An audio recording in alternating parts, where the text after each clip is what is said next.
So Judas brought a detachment of soldiers together with police from the chief priests and the Pharisees, and they came there with lanterns and torches and weapons.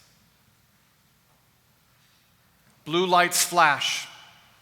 A door is broken down. Life can change. Life can change. Life can end in an instant. Anytime, anywhere. Blue lights flash.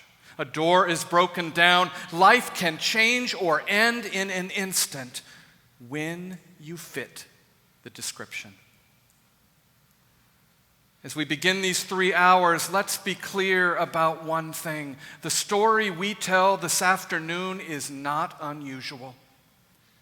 Unusual is what the women will find at the tomb on Sunday morning. Unusual is what happens that night on the road to Emmaus. The story we tell today, the stop, the arrest, the beating, the church and the state collaborating to smear the reputation of the victim, the crowd calling for more law and order, the summary execution, the police officer crying tears too little and too late, the mother wailing until she has no voice left, cradling her child's lifeless body in her arms. The story we tell today has happened every day of every year for the past 2,000 years and more. The story we tell today is happening right now in this country, right now in this city. It is happening right now. The story today is not unusual when you fit the description. The power of the incarnation is that each of us, every single one of us, gets to know that whatever we are feeling in our experience of being human, that God through Jesus knows that feeling, shares that feeling, is with us in that feeling. I know you are hurting. I know you are tired. I know you are afraid. We are all hurting. We are all tired. We are all afraid. We all rage and grieve and are absolutely exhausted. We all have our hearts broken and we all have our hopes dashed. We all, every single one of us, have parts of our lives that are crying out for healing, that need healing, that deserve healing. And the intensity of the presence of every one of those feelings in the story we tell today can console us. I hope does console us, whoever we are. The intensity of the presence of every one of those feelings in the story we tell today can, and I hope does remind us, does remind you that God is with you, God's love is in you, and God's healing is for you.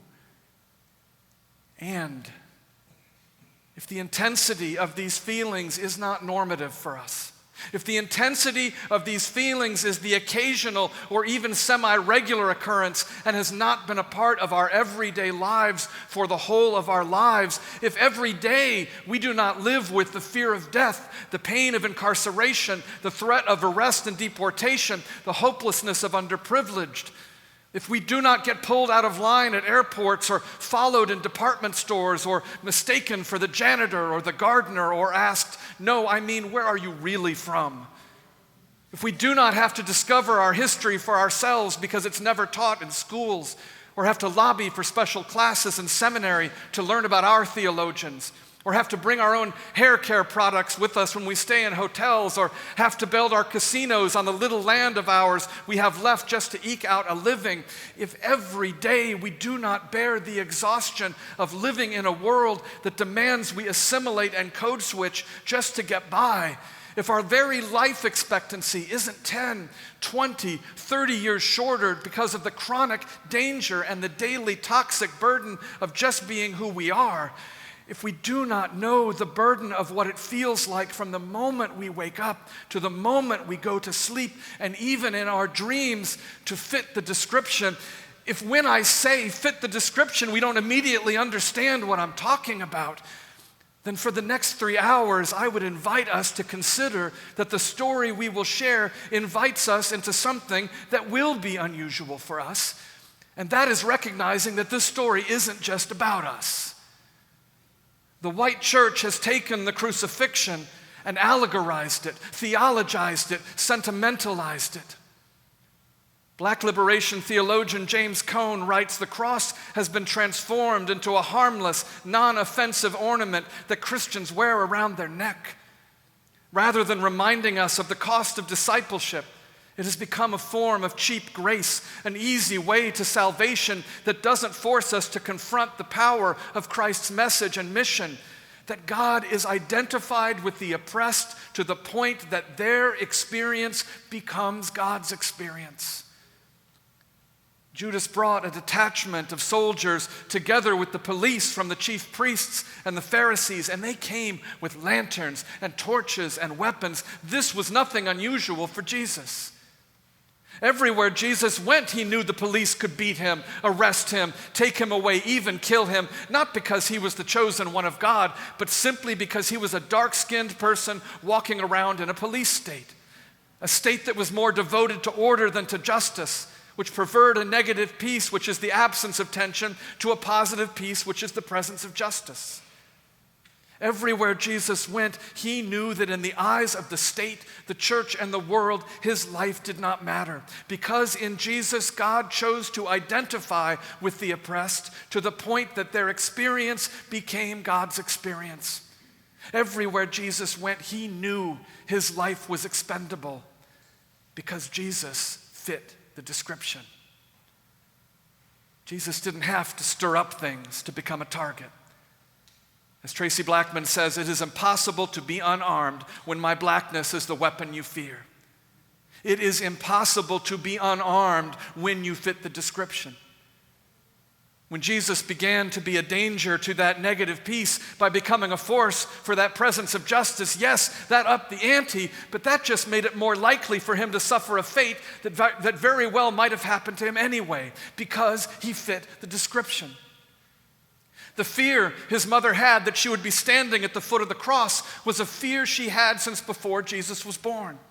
When Simeon told Mary holding the child Jesus, "And a sword will pierce through your heart also," part of her probably thought with terror, "Yeah, tell me something I don't already know."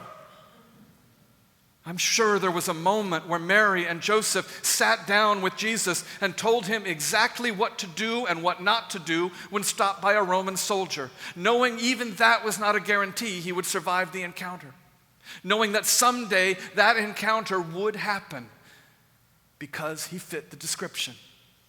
I'm sure there was a moment where Mary, Joseph, and the infant Jesus hid from Egyptian authorities because their immigration status put them in danger, hiding behind some locked door in a country they had fled to for their lives because they fit the description.